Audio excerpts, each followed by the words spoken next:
ज़ैनब, पता ये चला कि आप एक जॉइंट फैमिली में आप पैदा हुई और बड़ी भी उसी में हुई। 5 भाई और आप अकेली। क्या यही वजह बनी कि स्पोर्ट्स में इंटरेस्ट था?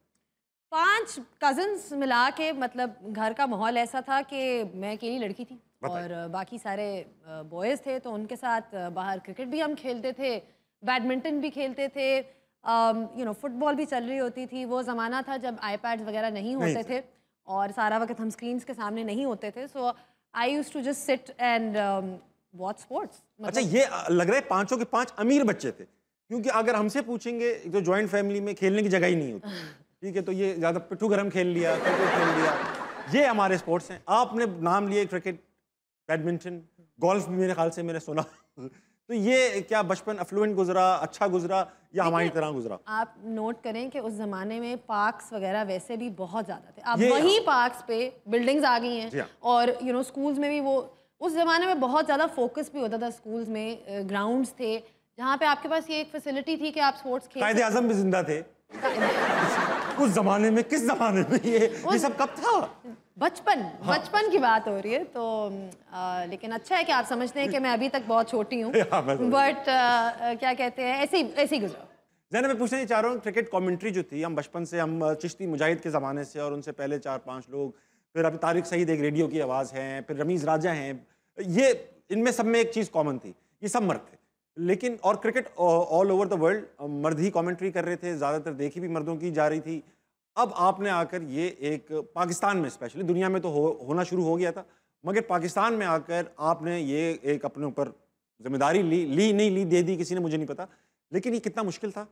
आपको खुद से दे दिया गया कि वर्ल्ड प्रेशर भी आ रहा था कि यार खवातीन की इंक्लूजन होनी चाहिए, या आपने इसके लिए कोई काम किया? शायद मैं खेलती इतना अच्छा नहीं थी, to be honest, that's why I didn't become a cricketer. But ये है कि मैं देखती बहुत ही ज़्यादा शौक से थी। I used to read up on it, blogs लिखती थी, किताबें पढ़ती थी क्रिकेट के बारे में। तो आई थिंक कि एक मेरी नेचुरल इंक्लिनेशन ज़रूर थी। एंड उसके बाद जब मुझे मौका मिला तो मैंने बस अपनी एक जिम्मेदारी के ये साथ। मौका कैसे मिला? मतलब कैसे मैं बैठा हूँ, मुझे मौका नहीं मिला, कैसे मिलता है ये मौका? देखिए, आपको अपनी एक प्रोफाइल बनानी पड़ती है। ऐसे नहीं होता कि आपको बैठे बैठे कॉल आ जाएगी कि चले जी आ जाए आप। फेसबुक पे या इंस्टा पे? नहीं, ना फेसबुक, उस ज़माने में शायद फेसबुक भी इतना कम। फिर हाँ, कायदे आज़म के ज़माने में कहाँ थी ये सब चीज़ें? कहाँ थी ये सब चीज़ें? उस ज़माने उस बात 9 साल तो हो गया। कैप्टन कौन था? हफीज कारदार तो नहीं थे उस वक्त नहीं कैप्टन? नहीं नहीं, हफीज कारदार कैप्टन नहीं थे।